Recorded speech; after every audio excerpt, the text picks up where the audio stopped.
요즘에 그 초등학교에서 사라지고 있는 게 있다고 해요. 일단은 운동회가 취소된다고 합니다. 그 이유는 너무 시끄럽다는 민원이 많이 들어와서, 또 초등학교 운동장에서 아이들이 축구하는 게 금지가 됐대요. 그러니까 부모들이 항의하기를 우리 아이 다칠 것 같으니까 없애달라. 또 민원이 많이 들어왔대요. 그리고 수학여행을 안 간답니다. 교통사고 날까봐 안전에 문제 있으니까 취소해라. 또 부모들이 항의가 들어오고요. 또 초등학교에서는 상장을 안 준다네요. 왜냐하면 상장 못 받는 우리 아이가 의기소침할까봐. 참 웃기지도 않는 일들이 있어요. 그리고 선생님들이 업무 외에 너무 많은 민원을 받다 보니까 스트레스 때문에 퇴직하는 분들이 굉장히 많대요. 뭐 주로 이런 겁니다. 우리 아이 짝꿍 바꿔달라. 뭐 그런 거예요. 우리 아이는 체육 시간에 빼달라. 햇빛에 얼굴이 그을리니까. 뭐 별의별 웃지 못할 일들이 참 많아요. 이게 과연 아이들을 위한 겁니까? 아니면 부모들의 어리석은 행태입니까? 그 아이들의 미래는 어떻게 될까? 좀 가면 갈수록 이렇게 생각이 들어요. 문제 있는 아이가 아니라 문제 많은 부모가 뒤에 있구나라는 생각도 많이 해봅니다. 여러분, 우리가 영적인 것도 마찬가지입니다.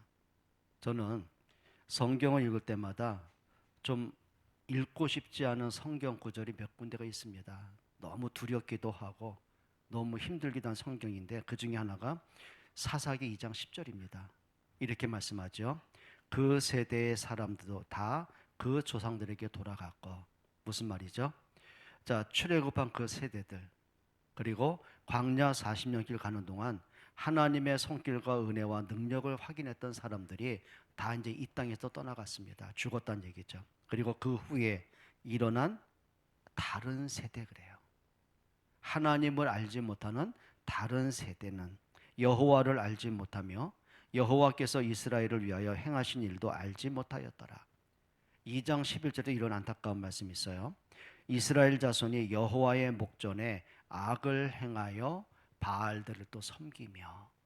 또 12절 이렇게 말씀합니다. 애굽 땅에서 그들을 인도하여 내신 그들의 조상들의 하나님 여호와를 버리고 다른 신들 곧 그들의 주위에 있는 백성의 신들을 따라 그들에게 절하여 여호와를 진노하게 하였으니.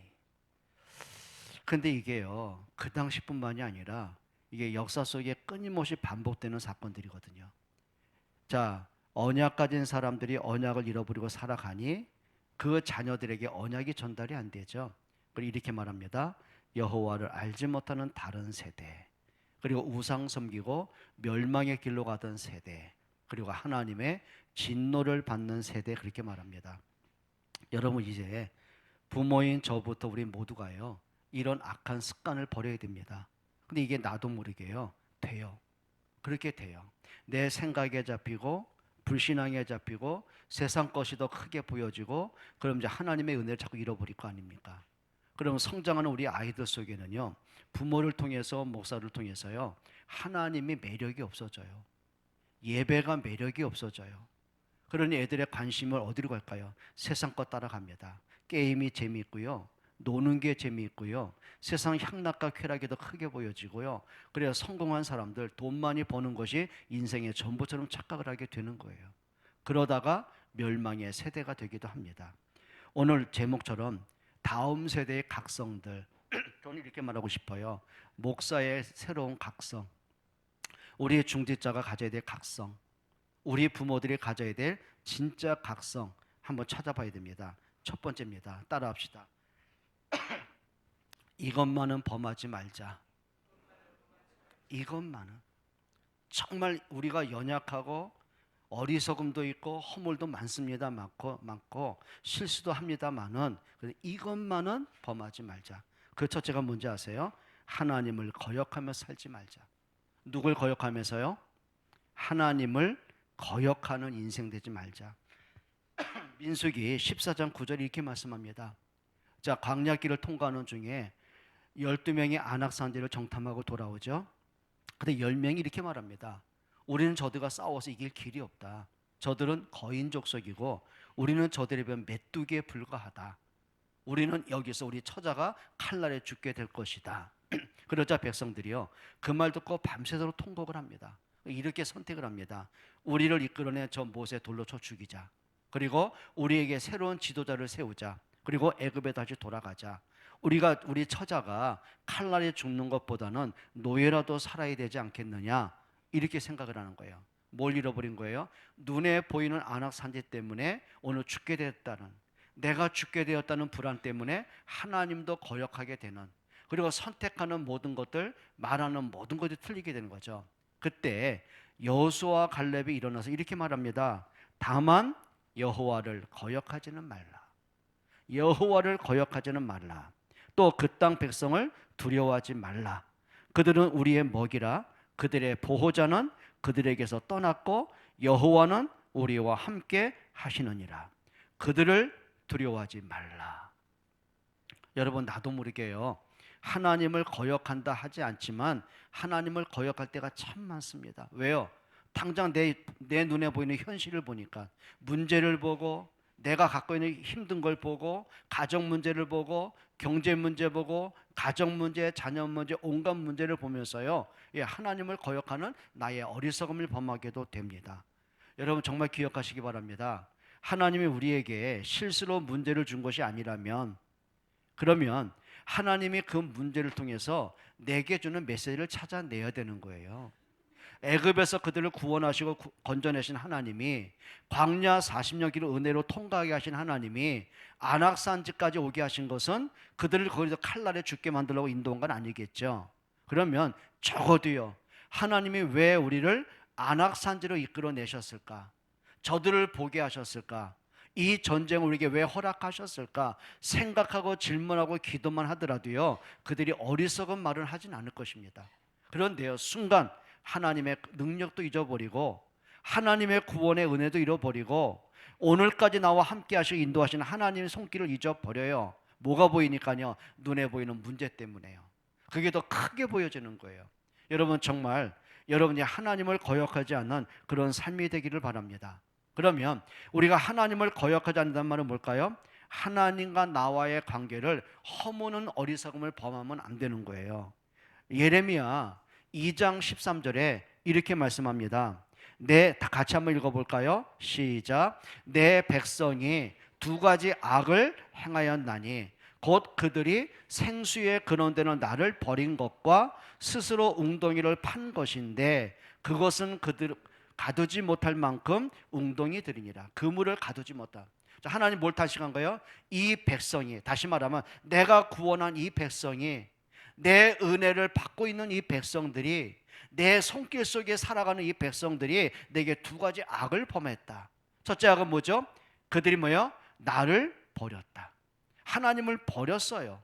왜 버렸을까요? 세상이 더 좋게 보이니까, 세상의 향락과 쾌락이 더 좋게 보이니까, 세상의 우상과 저 신전이 더 웅장하고 더 아름답게 보이니까 눈에 보이는 욕심을 따라서 하나님을 버립니다.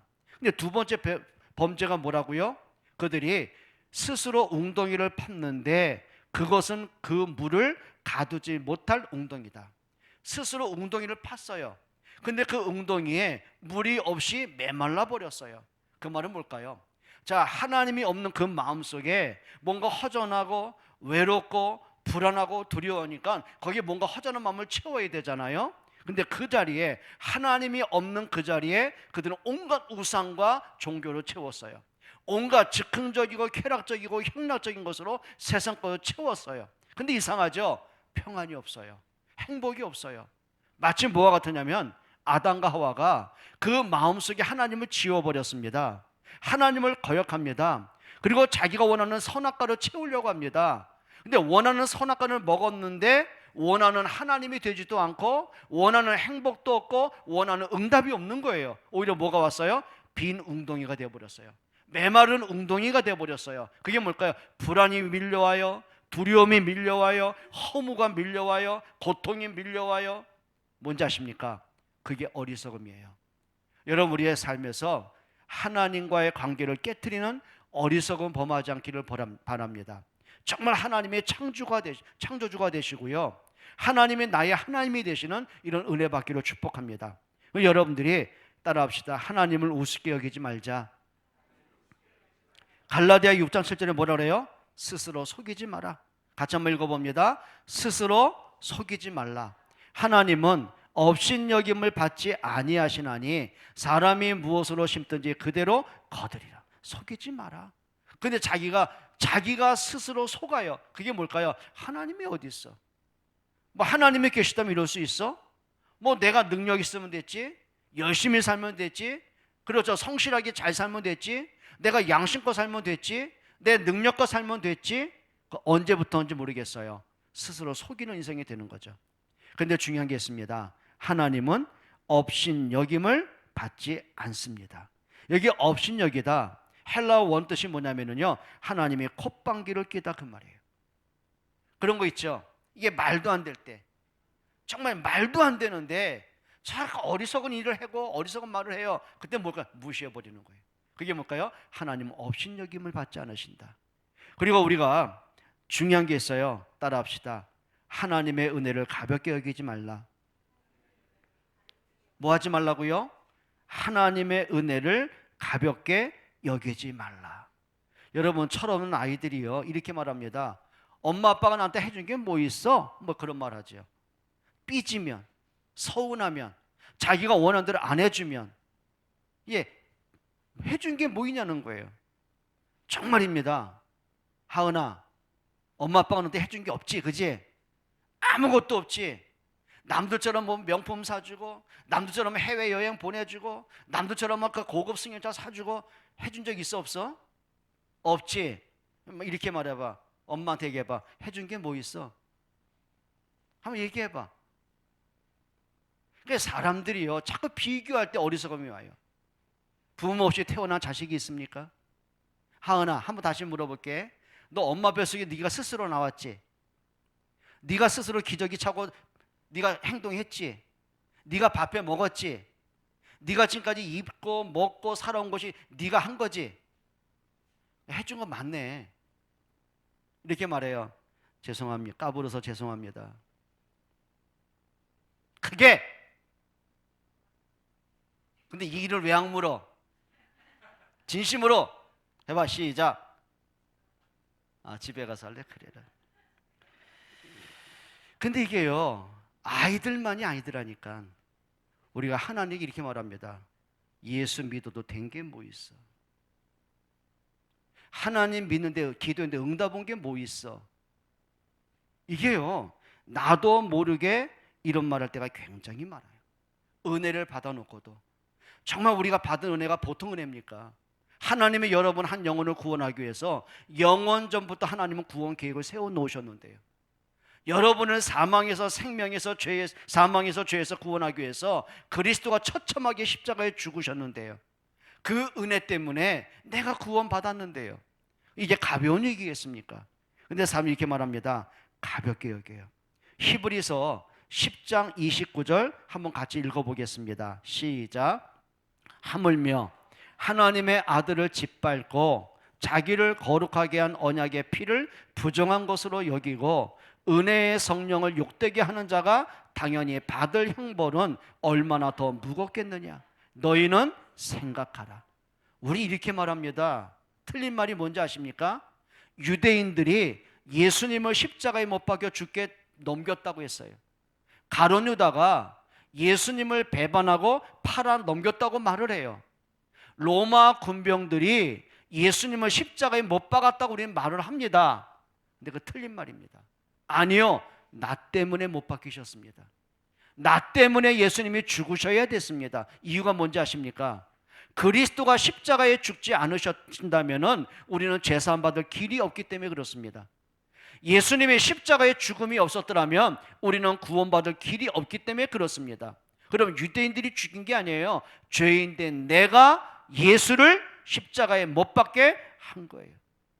여러분, 유대인들이 예수님에게 침 뱉었습니까? 아니더라고요. 오늘 성경이 그랬죠. 하나님의 아들을 짓밟고 그랬어요. 때로는 내가 예수님을 짓밟을 때가 있더라고요. 불신앙으로 짓밟습니다. 원방으로 짓밟습니다. 염려와 근심과 두려움으로 짓밟습니다. 그리스도의 십자가가 온데간데 없습니다. 예, 복음을 내가 짓밟을 때가 있더라니까요. 또 성경은 말합니다. 나를 거룩하게 한, 자기를 거룩하게 한 언약의 피를 부정한 것으로 여기고, 부정한 것을 여겨요. 때는 뭐가 돼요? 자꾸 불신앙으로 허덕일 때가 많은 거예요. 예배도 멀어지고, 기도할 맛도 안 나지고, 말씀 듣는 게 귀찮아지고. 왜요? 내 삶에서요, 하나님의 은혜가 없다고 착각을 할 때부터요. 그게 뭔지 아십니까? 나를 사망에서 생명 주시고 죄에서 나를 거룩하게 하신 그 그리스도의 십자가의 피를 부정한 것을 여기고, 그리고 뭐라 그래요? 은혜의 성령을 욕되게 하는 자라고 그랬어요. 여러분, 불신자가 하나님을 대적하는 거 아니에요. 오히려 우리가 하나님의 영광을 가릴 때가 너무 많아요. 선악과를 따먹은 사람들이 뭐 외인입니까? 아니요, 하나님이 창조하신 아담이 스스로 따먹은 거예요. 이게 무슨 문제입니까? 네피림 시대에 많은 사람이 하나님을 거역하고 우상 섬기고 타락의 길로 간 것이 불신자들입니까? 아니더라고요. 하나님을 믿는 사람들이 성령을 뭐예요? 욕되게 하더라고요. 적어도 우리의 삶에서요, 이런 죄는 범하지 않기를 주의 이름으로 축복합니다. 정말 그래야 돼요. 그리고 여러분들이 크게 두 번째입니다. 이렇게 생각돼요. 말씀과 반대로 살아가지 말자. 우리가 이것만은 범하지 말자. 우리 시편 107편 10절로 11절 같이 한번 읽어보겠습니다. 같이 한번 읽어봅니다. 시작. 사람이 흑암과 사망의 그늘에 앉으며 공고와 쇠사슬에 매임은 하나님의 말씀을 거역하며 지존자의 뜻을 멸시함이라. 이게 무슨 얘기일까요? 사람들이 겪고 있는 고통들, 흑암에 잡힌 문제들, 사망에 빠진 문제들, 공고하고 내 삶에 뭔가 생각의 우울증으로 스스로 나를 쇠사슬에 매여서 살아가는 그 모든 것들이 뭐라고요? 하나님의 말씀을 거역하고 하나님의 뜻을 멸시함이라고 그랬어요. 왜 아담에게 불안이 왔습니까? 이렇게 말합니다. 내가 두려워 숨었다고 했습니다. 그 두려움과 고통은요, 하나님이 주신 거 아니에요. 그건 아담이 만든 거예요. 너무 교만하고 하나님의 말씀을 멸시하고 하나님을 떠나고 선악과에 잡히고 사단의 거짓말에 이용당한 결과가 뭡니까? 그게 뭐예요? 두려움. 그건 누가 만든 겁니까? 우리 이렇게 말합니다. 사단이 줬다고 말. 아니요, 사단이 준 게 아니고요, 아담 스스로 자기가 만들어낸 거예요. 하나님을 거역하니, 말씀을 거역하니, 하나님을 멸시하니, 하나님 없이 된다고 생각하니 그 틀린 생각 속에서 불신앙이 올 수밖에 없고, 두려움이 올 수밖에 없고, 가정의 불행이 올 수밖에 없고, 이게 문제가 된 거예요. 왜 가인이 동생이 그렇게 미워집니까? 죽여야 될 때는 그 악한 생각이 듭니까? 왜 동생을 죽여서 땅에 묻어야 됩니까? 하나님이 물어보실 때 왜 뻣뻣하게 변명을 해야 됩니까? 왠지 아십니까? 하나님의 말씀을 거역한 거예요. 하나님이 원하시는 예배는 정말 그리스도의 십자가의 언약을 붙잡은 피 흘림의 예배였어요. 근데 가인은 내가 알아서, 내가 농사꾼이고 내가 갖고 있는 것을 알아서 하면 됐지, 굳이 피 제사 할 필요 뭐 있겠어, 번거롭잖아. 그게 뭔지 아십니까? 말씀을 거역하는 거예요. 여러분, 정말 기억하십시다. 오늘 말씀처럼 히브리서 시편 107편의 말씀처럼 내 삶에서 뭔지 모르게 불안과 두려움과 허덕임과 불신앙으로 지쳐있는 삶이 된다면 한번 찾아보셔야 됩니다. 나는 과연 하나님의 말씀을 거역하진 않았는지, 정말 나는 말씀에 붙잡히고 말씀에 이끌림을 받고 있는지, 하나님의 뜻을 내가 존중하고 있는지 한번 생각해 볼 필요가 있는 거죠. 여러분, 기억하십시다. 말씀과 함께 살아가는 여러분 되길 축복합니다. 그리고 중요한 게 있습니다. 한번 따라합시다. 그릇된 길로 가지 말자. 뭐 하자고요? 그릇. 이것만은 범하면 안 돼요. 여러분, 우리가 이사야 53장 6절 한번 읽어보시겠습니다. 같이 읽습니다. 우리는 다 양 같아서 그릇 행하여 각기 제 길로 갔거늘. 여기 그릇은 뭘까요? 틀린 길로, 어긋난 길로. 여러분, 이겁니다. 우리가 양궁을 여러분 보지 않습니까? 그럼 양궁 선수가 활을 어디를 향해 쏠까요? 관역을 향해 쏴야 되는 거예요. 근데 이게요, 엉뚱하게 다른 곳에 쏴버렸어요. 그게 그릇이에요. 화살이 관역을 향해 날아가야 되는데 이게 관역에서 벗어난 거예요. 그걸 죄라고 말하는 거예요. 인간이 인생을 살아가면서 창조주 하나님을 바라보고 하나님을 경배하고 예배하고 그 은혜로 살아가야 되는데 하나님 없이 자기가 주인된 인생을 살아가는 거예요. 그게 그릇이에요. 자, 하나님이 우상에 대해서 분명히 경고하셨습니다. 우상 섬기는 자의 죄를 갖되 3, 4대가 저주를 받는다고요. 근데 사람들이요, 하나님을 거부합니다. 우상을 따라갑니다. 그게 뭐야? 그걸 행하여 가는 겁니다. 여러분, 가인이 문제가 뭔지 아시죠? 그릇 자기 생각대로 간 거예요. 예배가 실패됐다고 하면은 그래, 자기를 돌아봐야 되는 거예요. 문제가 왔으면 자기를 돌아봐야 되는 거예요. 근데 문제는 뭐냐면 그 책임을 동생한테 자꾸 전가시켰어요. 너 때문에 기분 나쁘고 내 예배는 실패하고, 그러니 그 속에 미움과 증오심과 그 다음에 경멸하게 되고 결국 죽이게 되는 거예요. 그게 뭐죠? 그릇이에요. 생각이 틀린 길로 가는 거예요. 여러분, 모든 게 그렇습니다. 여러분, 가정에 모든 문제에 있어서 우리가 부부 생활하고 자녀 키우면서 인간관계 세워가면서 모든 문제가 어떻던지 아십니까? 그릇 틀린 생각들이에요. 오해된 생각, 그렇죠? 이기적인 생각, 흑암의 생각, 많은 문제들이 있는 거예요. 여러분, 따라합시다.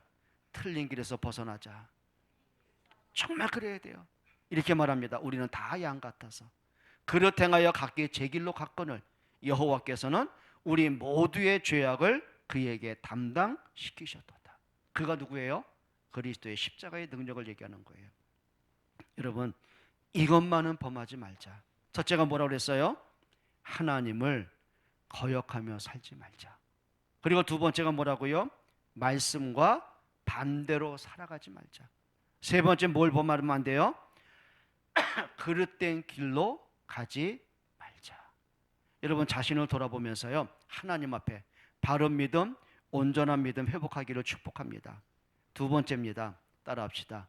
이것만은 놓치지 말자. 예, 그게 뭘까요? 히브리서 10장 22절 한번 같이 읽어보겠습니다. 우리가 마음의 뿌림을 받아 악한 양심으로부터 벗어나고 몸은 맑은 물로 씻음을 받았으니 참 마음과 온전한 믿음으로 하나님께 나아가자. 뭘 놓치면 안 될까요? 우리가 마음의 뿌림을 받은 걸 놓치면 안 돼요. 마음에 뿌렸단 말은 뭘까요? 그리스도의 십자가가 내 속에 스며드는 거예요. 예수님의 십자가의 그 피로 내가 죄사함 받았어요. 내가 새 생명 얻었어요. 하나님의 자녀가 되었어요.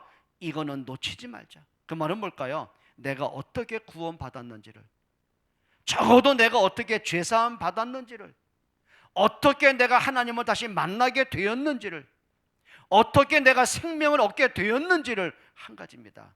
그리스도의 십자가의 죽음 때문이었습니다. 그게 뭐예요? 우리의 마음의 뿌림을 받아. 그 두 번째 놓치면 안 되겠죠. 악한 양심으로부터 벗어났어요. 어떻게 했어요? 사단의 올무에서 우리가 자유케 되어졌어요. 우리가 죄와 허물로 죽었던 내가 그리스도의 십자가의 은혜로 내가 죄사함 받게 되었어요.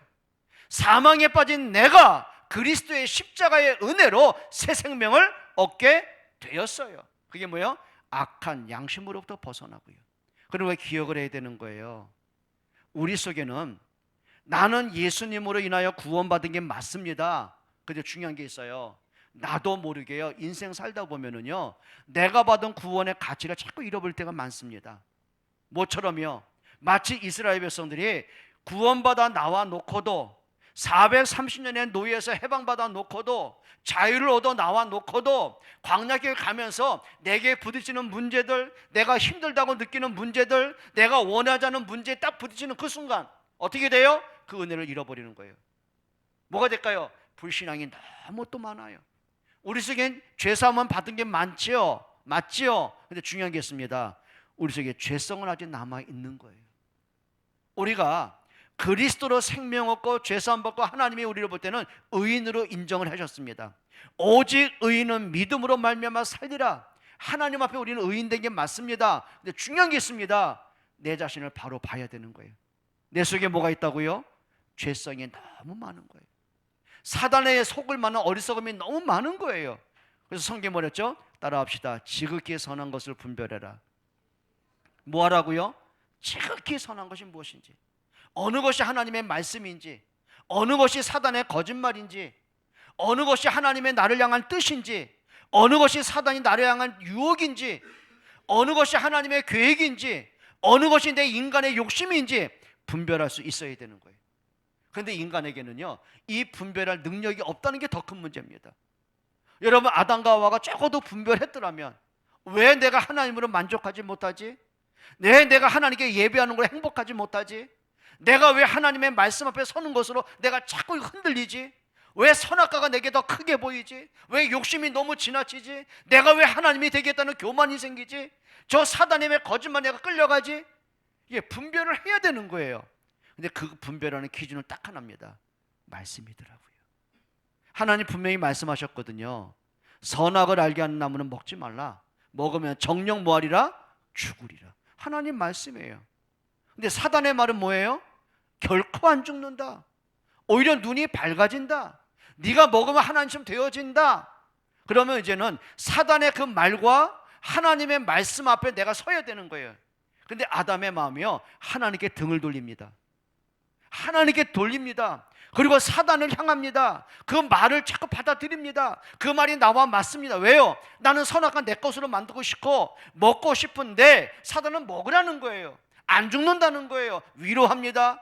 그 마음에 격려합니다. 힘을 돋워줍니다. 거기다 또 희망을 줘요. 네가 하나님이 되겠다는 거예요. 뭘 놓친 거예요? 말씀을 놓쳐버리는 거예요. 여러분, 정말 저도 그렇고 여러분도 그렇고 말씀이 여러분 마음속에 담겨지길 축복합니다. 그래서 말씀을 들으셔야 됩니다. 읽으셔야 됩니다. 말씀을 묵상하셔야 됩니다. 말씀을 내 것 자꾸 소화시키셔야 됩니다. 여러분, 말씀의 성경을 피는 여러분 되시기를 축복합니다. 정말 성경을 좀 피세요. 성경 있는 즐거움을 가지세요. 성경 말씀에 좀 마음을 담아보세요. 정말 하셨으면 좋겠어요. 한때는 제가요, 성경 읽는 게 너무 좋더라고요. 그래서 한 번은 성경은 필사 좀 해야 되겠다. 그래서 노트 몇 권을 구해가지고는 만년필을 쓰기 시작했어요. 너무 재밌더라고요. 은혜가 되고. 그러니까 성경을 읽어갈 때와 성경을 내가 쓰면, 성경을 보면서 내가 쓰면서 마음에 묵상하면서 또 중요한 것 또 단어를 원어를 찾아가면서 또 어떤 중요한 성분을 또 외워가면서 너무 좋은 거예요. 어떤 때는요, 새벽 3시까지 필사할 때가 있었어요. 근데 문제가 하나 생겼어요. 만년필 두껍고 또 무겁잖아요. 오늘 손가락이 너무 아프더라고. 이 손가락에 관절이 와버렸어요. 쓰려니까 이게 더 이상 쓰기가 어렵고 막 손이 떨릴 만큼 좀 아쉽더라고요. 지금도 쓰고 싶은 데는 이 손가락이 말을 안 들어요. 여러분, 관절염 생기나 그런 말은 아니고 말씀을 가까이 하시기를 바랍니다. 말씀을 피시기 바랍니다. 말씀을 좀 마음에 담기를 바랍니다. 하셔야 돼요. 하셔야 돼요. 요즘 제가 옛날에 원어 사전을 찾다가 시간이 많이 걸려요. 그래서 제가 좀 죄송한 얘기 하나 할까요? 요즘 현대 과학을 좀 이용하고 있습니다. 챗GPT는 약간 좀 원어적인 깊이가 좀 이게 좀 그래 원하는 답을 안 줘요. 근데 제미나이라고 있어요. 아십니까? 그러니까 제가 지시 명령을 잘 해줘야 돼요. 성경 몇 장 몇 절을 알려줘 그러면은요 자유주의가 나오고 이상한 거 나옵니다. 복음적인 성경이 아니에요. 이렇게 전 지시합니다. 예를 들면 창세기 3장 15절을 가장 성경적으로, 가장 복음적으로, 가장 개혁적으로 원어 히브리어 해석 좀 해줘. 잘 나와요. 근데 아직 내 양이 안 차요. 그러면 이게 전부야 좀 깊이 있게, 좀 폭넓게 자세하게 한번 설명해봐. 야, 그러면은요 그 단어의 배경, 역사적인 배경, 성경적인 배경, 교회사적인 배경 다 나와요. 성경 읽으시다가 단어가 어렵다 싶으면은요 제미나이 비서 쓰시기 바랍니다. 내가 또 구글 또 선전하게 됐는데 많은 도움이 돼요. 그냥 알려줘 하면 안 돼. 뭐라 그래요? 가장 이거 붙여야 돼. 가장 성경적으로, 가장 복음적으로, 가장 개혁주의적으로 자세히 설명해줘. 근데 원어가 해석이 해주더라고요. 그 재미가 저한테 붙었어요. 그러니까 성경의 깊이가, 읽는 재미가 또 다른 거예요. 성경 읽다 보기에는 어떤 때는 뭐 새벽 1시까지 뭐 2시까지 하다가 또 뭐 새벽 예배 해야 되니까 또 뭐 중단하기도 하고 이렇게 많은 일도 한번 해봅니다. 하십시다. 말씀을 가까이 하는 여러분 되기 바랍니다. 읽으세요. 메시지 들으세요. 피세요. 아멘. 근데 이 아멘 10년 전에 한 거 아시죠? 10년 전에도 아멘 하시고 지금 성경 피신 분들, 성경 읽으신 분들 찾아내셔야 돼요. 정말 하십시다. 그리고요 20일 이렇게 말합니다. 따라합시다. 참 마음과, 이게 참 마음의 뜻이 뭐냐면 정직한 마음으로, 신실한 마음으로, 거짓 없는 마음으로 하나님을 바라보는 거예요. 우리는요 하나님과 나와의 관계 속에 너무 많은 것들이 층층이 겹겹이 있어요. 내 생각에는, 내가 알기에는, 내가 전에 경험하기에는, 내가 원하기에는, 이게 너무 겹겹이 너무 쌓여가지고요 이 말씀이 내게 들려지지가 않을 때가 많아요. 참 마음으로 내 생각 내려놓으세요. 여러분, 베드로가 밤새도록 고기를 잡습니다. 근데 웬일입니까? 여러분, 베드로는요 그 갈릴리에서 태어나서 자라서 잔뼈가 굵고요 그 갈릴리의 모든 것들은 뭐 지금처럼 일기예보가 어디 있겠습니까? 하늘만 보고도요 바람을 불고요, 그렇죠, 구름만 보고도요 지금은 고기가 있을 때다 없을 때다, 어디에 고기가 몰려 있을 때다, 시간표를 너무 잘 아는 사람이에요. 근데 웬일입니까? 그날따라 밤새도록 그물을 던져도요 고기 새끼 한 마리 못 잡은 거예요. 파김치가 됐어요. 지쳤어요. 그리고는 너무 힘드니까 오늘은 포기하고 내일을 기약할 그물을 다 씻어서 집에 가서 빨리 눕고 싶을 심정뿐이에요. 근데 예수님 오시려면 일찍이나 오시지, 그물 다 씻어 놓고 집에 가려고 신발 신고 땅을 밟았는데 오신 거예요. 하시는 말씀입니다. 베드로야, 배를 좀 띄워라. 그러니까 메시지를 계속 하십니다. 그래서 은혜를 받긴 했습니다. 하시는 말씀, 베드로야 깊은 데로 가서 그물을 던져라. 그럼 베드로 할 말 많지요. 예수님, 당신은 어릴 때는 목수였죠. 바다에 대해서 알아요? 갈릴리 바다 나만큼 아는 사람 있어요?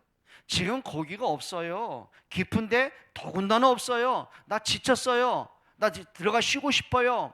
할 말 많아요. 근데 베드로가 자기 할 말 안 해요. 자기 생각 내려놔요. 자기 경험, 자기 지식 모든 거 다 내려놔요. 간단히 말했습니다. 내가 밤새도록 수고하여도 얻은 것이 없지만은 말씀에 의지하여 그물을 내리리이다. 순종합니다. 그물을 던져. 웬일입니까? 성경에 뭐라고 하죠? 그물이 찢어질 만큼 그물이 터져서 건지지 못할 만큼. 옆에 있는 자기 동료들 부르고 동생을 부릅니다. 안드레 부릅니다. 야고보 부릅니다. 같이 이거 끌어올리자. 그리고 2배 가득 채워질 만큼. 고기를 많이 잡았다 그걸 말하고 싶진 않습니다. 베드로가요 피곤해요. 예수님 말씀 듣기도 싫어요. 귀찮아요. 근데 말씀에 의지해요. 여러분, 정말이에요. 참 마음은 뭔지 아세요? 내 생각으로 하는 게 아니에요. 내가 알량한 내 지식으로, 내 경험으로, 내 생각으로가 아니라 하나님은 내게 뭐라고 말씀하셨는지 귀를 기울이는 거예요.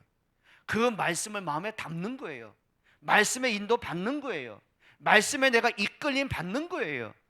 여러분, 참 마음으로 하나님 앞에 서는 여러분 되면 좋겠어요. 이것만은 하셔야 돼요. 이것만은. 근데 그게 쉬운 건 아니더라고요. 자꾸 내 생각대로 하려고 그래요. 내 속에 불신앙 들어오죠. 그럼 말씀에 끌립니까? 아니요. 들어오는 그 생각 그대로 움직입니다. 불신앙 오면 생각대로 생각하고, 생각한 대로 말하고, 생각한 대로 행동하고, 그러니 하나님과의 관계가 멀어질 수밖에 없고 예배가 안 될 수밖에 없는 거 아닙니까? 여러분, 하나님 앞에 거짓되지 않는 정직하고 진실한 마음으로 서기를 바랍니다. 그리고 온전한 믿음으로. 22절에 뭐였어요? 온전한 믿음으로. 그 말은 뭘까요? 하나님이 강조하신 걸 듣는 거예요. 하나님은 성경에 뭘 강조하셨어요? 진짜 그리스도 강조하셨어요. 하나님이 홍수 멸망에서 뭘 강조하셨어요? 그들의 구원의 약속을 하셨어요. 그게 방주를 강조하신 겁니다. 430년 노예가 됐을 때 하나님 뭘 강조하셨어요? 유월절 양의 피 바를 것을 말씀하셨어요. 가나안 40년 길 갈 때 뭘 따라가라고 하셨어요? 언약궤 따라가라고 말씀하셨어요. 하나님이 강조한 건 딱 하나입니다. 그리스도를 듣도록, 그리스도를 깨닫도록, 그리스도를 바라보도록, 그거 외에는 강조한 적이 없어요. 그럼 지금도 마찬가지죠. 하나님이 우리를 구원하기 위해서 주신 방법이 뭡니까? 다른 거 없어요. 그리스도를 이 땅에 보내셨어요. 하나님이 우리의 죄를 해결하는 방법이 뭐였어요? 예수님이 십자가에 죽는 것 외에는 없었어요. 우리가 구원받고 생명하고 하나님의 자녀가 되는 길이 뭐예요? 부활하신 그리스도의 능력 외에는 다른 것이 없어요. 그러면 하나님이 주신 것, 하나님이 강조하신 것을 믿는 것, 그걸 뭐라 그래요? 온전한 믿음이라고 그래요. 여러분, 다른 거 버리기를 축복합니다. 진짜 오직 그리스도가 되기 바랍니다. 그리고 우리가 진짜 진실한 마음이 맞고 하나님을 향한 온전한 마음이 맞고 믿음이 맞다면은 한 가지 결단해야 됩니다. 따라합시다. 하나님께 나아가자. 방향을 맞춰야 돼요. 아담과 하와는 하나님과 반대로 갔어요. 불신앙으로 갔어요. 그건 나가는 거 아니에요. 하나님을 떠나가는 거예요. 중요한 게 있습니다. 하나님께 나아간다는 말은 뭘까요? 하나님 앞에 선다는 말이에요. 하나님 앞에 내 마음을 고정한다는 얘기예요. 다윗은 이렇게 말합니다. 내 마음이 확정되고 확정되었사오니. 확정은 뭐예요? 흔들리지 않다, 그 정도가 아닌 거예요. 내게 어떤 문제가 와도, 사울의 칼날을 피할 수 없더라도, 내가 그 손에 죽는다 할지라도 나는 하나님께 확정하겠습니다. 여러분, 다니엘이요 하나님께 나아갔어요. 여러분, 금신상 앞에 절하지 않으면 죽을 걸 알아요. 그런데 하나님께 나아갔어요. 왜요? 경배의 대상은 하나님께 밖에 없음을 알았기 때문에 그래요. 여러분, 하나님께 바르게 나아가는 여러분들에게 축복합니다. 내 마음이 흔들립니까? 허전합니까? 외롭습니까? 문제 때문에 힘듭니까? 자꾸 먼저 불신앙이 옵니까? 사랑관계 때문에 서운함이 옵니까? 염려거리가 생깁니까? 그때는요 자꾸 내 생각 따라 흘러가면 안 돼요. 따라합시다. 하나님께 나아가자. 예, 진짜 이런 믿음 갖기를 축복합니다. 이건 놓쳐서는 안 돼요. 여러분, 우리 아이들 보니까 그렇게 철이 없고 말썽 부리고 고집 부리다가도요, 일단 아이가 배고프다 싶으면, 아프다 싶으면, 놀다가 다른 아이한테 매 맞았다 싶으면 나갑니다.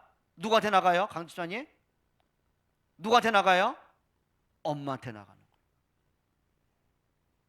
엄마한테 나가는. 그러니까 이 입에서 똑같은 말. 뭐라고 불러요? 나갈 땐 누구라고 불러요? 엄마! 하고 불러요. 그게 나아간다는 말이에요.